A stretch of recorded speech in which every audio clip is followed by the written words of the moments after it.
गुरुनाथ. अच्छा, तुझी आई म्हणाली ते बरोबर आहे. काय बाबा? तेच की तू गप्प गप्प राहतो, कुणाशी बोलत नाही, चेहरा पाडून उभा आहे. काय झालं बे?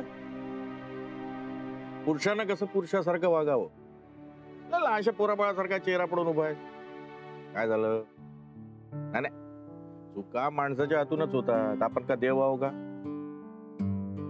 मी काय म्हणतो, तू कोणती पितो? नाही, मला काय अनुभव नाही, पण लोक म्हणतात बा की थोडीशी घेतली म्हणजे मन हलकं होतं, मनावरचा ताण कमी होतो, म्हणून विचारतोय. अरे बाहेर जाऊन तर घेतोच ना तू, मग माझ्या समोर घे ना. माझ्या समोर घेतली तर तू मन हलकं करू शकशील, मलाही कळेल तुझ्या मनामध्ये काय चाललंय काय नाही, म्हणून म्हणतोय. नाही बाबा, ते लाजून राहिला का बे तू? काय आहे, मी घेत नाही कधी, पण दोस्ता मित्रांसोबत बसतो. तसाही तू काही लहान राहिला नाही. आणि खरं सांगायचं म्हणजे बापाची चप्पल पोराच्या पायात होत असेल तर पोरासोबत मित्रासारखं वागावं असं म्हणतात, म्हणून म्हणतो मी. अरे तसाही तू एका पोराचा बाप झालाय. बोल बोल, कुठे मागवू? बाबा नाही, नको मला.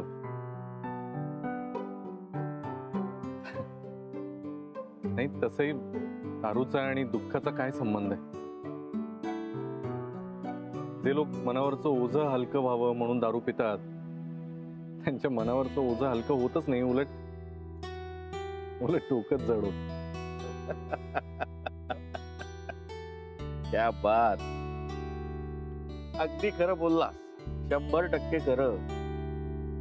दारू प्यायल्यानं मन हलकं होत नाही. मन हलकं होतं ते बोलण्यामुळे, म्हणून म्हणतो बोल, संकोच करू नकोस. काय झालं सांग ना मला. माहिती नाही बाबा.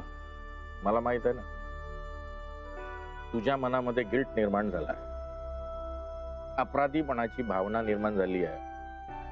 आणि याहीपेक्षा तू जिच्यावर विश्वास ठेवला, जिच्या मागे फिरला, जिच्यासाठी साऱ्या दुनियेशी दुश्मनी घेतली, तिनं तुला धोका दिला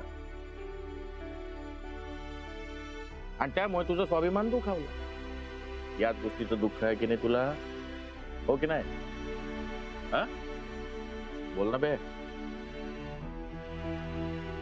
माहित नाही बाबा. गुरुनाथ, माहित नाही म्हणून होत नाही रे. तुला सगळं माहित, पण तू कबूल करत नाही आहेस. नाही, मी तुझ्याकडून तुझ्या चुका कबूल करून घेण्यासाठी इथे आलेलो नाही. फक्त तुझं मन हलकं व्हावं एवढ्यासाठी मी प्रयत्न करतो. कळलं का? आणि गुरु, आकर्षण हे प्रत्येकाला वाटत असतं.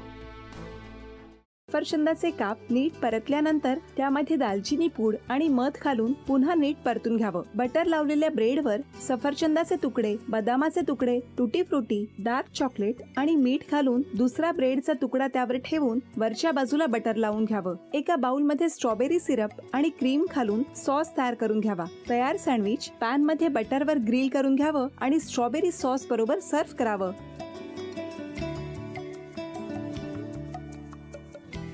हे जेव्हा बोलत होते तेव्हा मी बघत होतो की या दोघांनी स्वतःचा संसार उभा केलाच, पण स्वतःच्या संसाराबरोबर अनेकांच्या आयुष्यात आनंद निर्माण केला.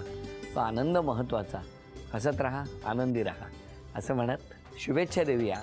आणि ही झी मराठीकडून भेटवस्तू डेव्हिड तुमच्यासाठी. अभिनंदन.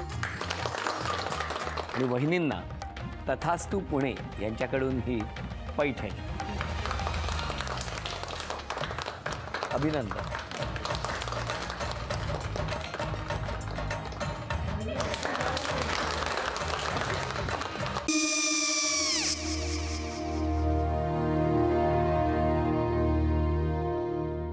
काय गो?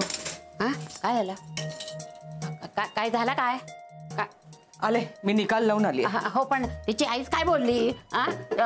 तिला वाटलं का सगळ्या निशाने आपल्या चुका कबूल केल्या का? आई, मी चांगलं सुनावून आली आहे.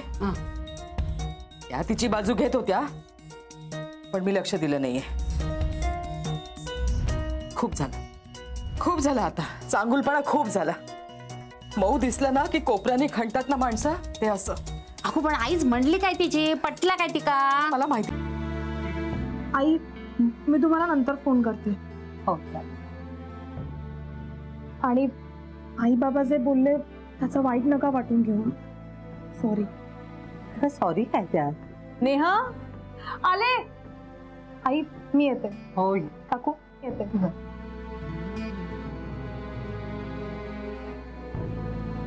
सावकाश जाग. हो हो. मग काय काकू कधी उडवता लग्नाचा बार बघूया.